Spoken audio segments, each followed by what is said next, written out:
अभी जो आपने चार्ट देखा है निफ्टी ऑप्शन का, जहां पर हमने ऑलमोस्ट 100 पॉइंट्स 1:8 अचीव किया है आज के दिन। आज के इस वीडियो में हम इसी ट्रेड का जो लॉजिक है मैं एक्सप्लेन करने जा रहा हूं आपके साथ। वीडियो को पूरा जरूर से देखिएगा, और हाँ, वीडियो अगर पसंद आता है तो वीडियो को लाइक ज़रूर से कर दीजिएगा, और अगर पहली बार आए हो मेरे चैनल पर तो चैनल को सब्सक्राइब भी कर दीजिएगा। ओके, तो चलिए स्टार्ट करते हैं। और हाँ, आज के दिन हमने LT को भी ट्रेड किया था, बट अनफॉर्चुनेटली कुछ पॉइंट के लिए हमारा ऑर्डर ट्रिगर नहीं हुआ। मैं आपको एक बार दिखा देता हूँ। एल टी यहाँ पर देखिए कितना शानदार मूव हमें देखने के लिए मिल रहा है। और यहाँ पर देखिए इस वाले एरिया पर हमारा ऑर्डर था, लेकिन ये ट्रिगर नहीं हुआ। कुछ पॉइंट के लिए, कुछ मीन्स 0.30 पॉइंट्स के लिए हमारा ये ऑर्डर एग्जीक्यूट नहीं हुआ, और वहीं से प्राइस ऊपर चला गया। बहुत बढ़िया मूवमेंट हमें आज देखने के लिए मिला, ये मिस हो गया। एनीवे, अब हम निफ्टी ऑप्शन को समझते हैं, निफ्टी के ट्रेड को कैसे हमने आज के दिन में बनाया था।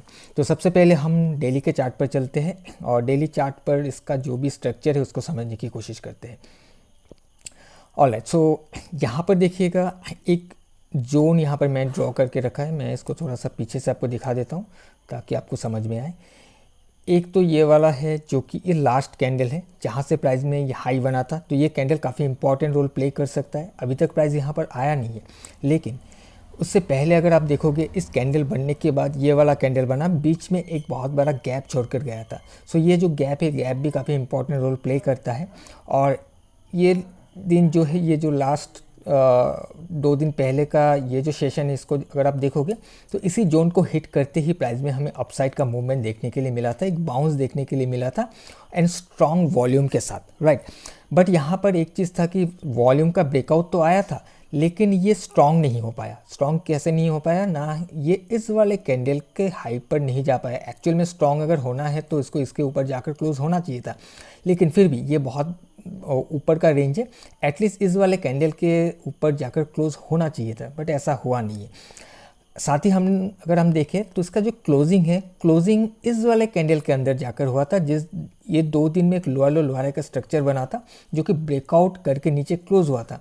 ये क्लोज होते होते इसके अंदर जाकर क्लोज हो गया था। थोड़ा बहुत ये समझ में आ रहा था, तो कहीं ना कहीं स्ट्रॉन्ग होने की कोशिश हो रहा है। अगर ऐसा है तो एक्सपेक्टेशन ये होना चाहिए कि प्राइस नेक्स्ट डे को यहाँ कहीं ओपन होके ये अपने इस वाले कैंडल का हाई या फिर इस कैंडल के हाई के ऊपर जाने की कोशिश करे, ये स्ट्रॉन्ग हो जाए, राइट।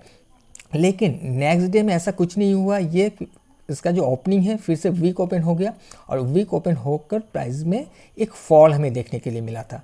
बट ये जो भी फॉल है स्पेकुलेटिव फॉल था, क्योंकि इसमें वॉल्यूम नहीं था। डिक्रीजिंग वॉल्यूम के साथ ये प्राइस नीचे आया था।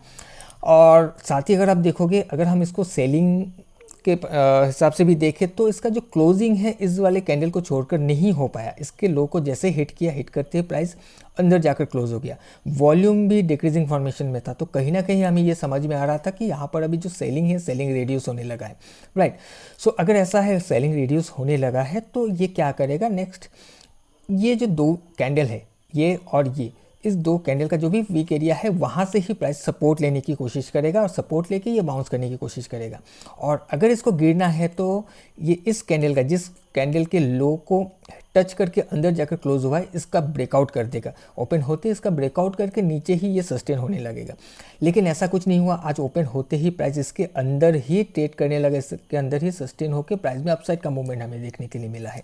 अब चलिए हम इसको इंट्राडे के फॉर्मेट में समझते हैं। ऑलराइट, यहाँ पर देखिएगा कि ओपन होने के बाद, आज के सेशन में ओपन होने के बाद प्राइस सबसे पहले ऊपर गया था।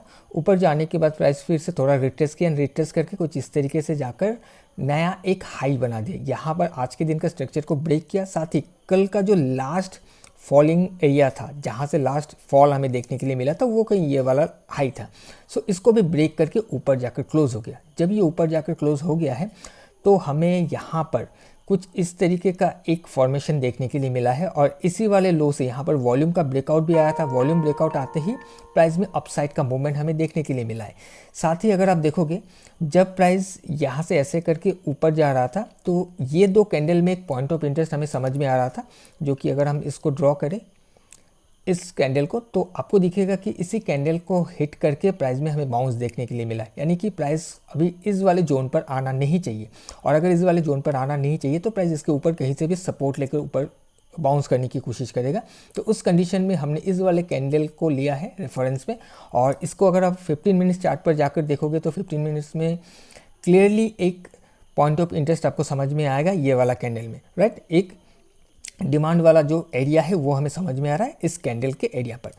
तो हमने इसी कैंडल को ही लिया है और 5 मिनट्स में भी वहीं पर ही हमारा एरिया आ रहा है। और जब प्राइस ऊपर से नीचे आया, इस वाले कैंडल के रेंज को आकर हिट किया, हिट करते ही वॉल्यूम का ब्रेकआउट आया। नेक्स्ट कैंडल जब बाउंस करके इसके ऊपर क्लोज किया तो हमने तुरंत ही यहाँ पर एक एंट्री बना लिया था, क्योंकि स्टॉप लॉस भी हमें काफ़ी छोटा मिल रहा था। एंड उसी के साथ अगर आप देखोगे कि यहाँ पर हमें और एक कन्फर्मेशन, या फिर हम कॉन्फिडेंट क्यों थे, क्योंकि सबसे पहले तो यहाँ पर हमारे पास एक पॉइंट ऑफ इंटरेस्ट था। उसके बाद प्राइस जब ऐसे करके ऊपर गया, इस जगह पर एक लो बनाकर फिर प्राइस ऊपर गया था। अब जब प्राइस नीचे आ रहा है तो कहीं ना कहीं इस वाले लो के नीचे का जो भी लिक्विडिटी है, हमें समझ में आ रहा था इसके लिक्विडिटी को हंट करके फिर प्राइस ऊपर जाने की कोशिश करेगा। क्योंकि अगर प्राइस को ऊपर जाना है तो फिर से बाइंग होना पड़ेगा, डिमांड आना पड़ेगा। अब बाइंग कहाँ से हो? अगर बाइंग किसी को करना भी है तो उस टाइम पर सेलर्स भी अवेलेबल होना चाहिए। तो ये वाला जो एरिया है, इस लो को ब्रेक करते कहीं ना कहीं यहाँ पर सेलर्स यहाँ पर एंट्री हुआ होगा, और वही सेलर्स का जो भी सेलिंग पोजीशन है वहाँ उसी पोजीशन को यहाँ पर उठाया गया है, राइट। जिसके चलते यहाँ पर एक डिमांड क्रिएट हुआ एंड प्राइस में हमें अपसाइड का मूवमेंट देखने के लिए मिला है, राइट। सो आई होप कि आपको समझ में आ रहा होगा कि किस बेसिस पर इस स्टेट को लिया गया है। सिंपल है कि हमने स्ट्रक्चर को देखा है, हमने डेली चार्ट पर क्या देखा है, मैंने आपको बता दिया कि क्या होना चाहिए था अगर इसको गिरना होता तो, लेकिन इसने वैसा कुछ नहीं किया। रेदर इसने अपसाइड का जो ट्रेंड है उसको डेवलप किया है आज के इंटरडे के सेशन के हिसाब से भी, एंड कल का जो भी लास्ट एरिया था उसको भी ब्रेक किया, एक पॉइंट ऑफ इंटरेस्ट बनाया, और उसी जगह पर आने के बाद हमने इस वाले ट्रेड में एंट्री लिया था। और ये एग्जैक्टली एक रेजिस्टेंस लेवल था, इसको जाकर आज हिट करके नीचे क्लोज हुआ, बट हमने यहाँ पर इसको एग्जिट कर दिया। यहाँ पर एग्जिट करने का रीज़न ये है कि यहाँ से तो अगर आप देखोगे तो एक तरफा मूवमेंट है, राइट। यहाँ पर निकलने का कोई मतलब ही नहीं बनता, जबकि प्राइस वन साइडेड मूव कर रहा है। लेकिन इस जगह पर जाने के बाद यहाँ पर सबसे पहले इस वाले कैंडल पर एक हमें रिजेक्शन समझ आया, जो कि वॉल्यूम भी आया था, लेकिन ये ब्रेकआउट करके क्लोज नहीं हो पाया, नीचे आकर क्लोज हो गया। नेक्स्ट कैंडल में हमें एक लोअर लो का फॉर्मेशन देखने के लिए मिला है, यानी कि वॉल्यूम बढ़ने के साथ साथ प्राइस में लोअर लो बनने लगा है, जिस वजह से हमने नेक्स्ट कैंडल जैसे ही प्राइस इस वाले कैंडल तक गया तो हमने यहाँ पर इसको एग्जिट कर दिया था, राइट। उसके बाद प्राइस कुछ खास मूव नहीं किया, रेजिस्टेंस को हिट करके नीचे क्लोज हो गया। ओके, सो आई होप कि आपको समझ में आया होगा कि आज के स्टेट को हमने कैसे बनाया था और क्यों बनाया है। कोई कन्फ्यूजन है तो मुझे कमेंट करके बता सकते हो, मैं कोशिश करूँगा आपको आपके सवाल का जवाब देने के लिए। सो फ्रेंड्स, आज के लिए इतना ही, हम मिलेंगे किसी और एक नए वीडियो में। Till then, bye bye.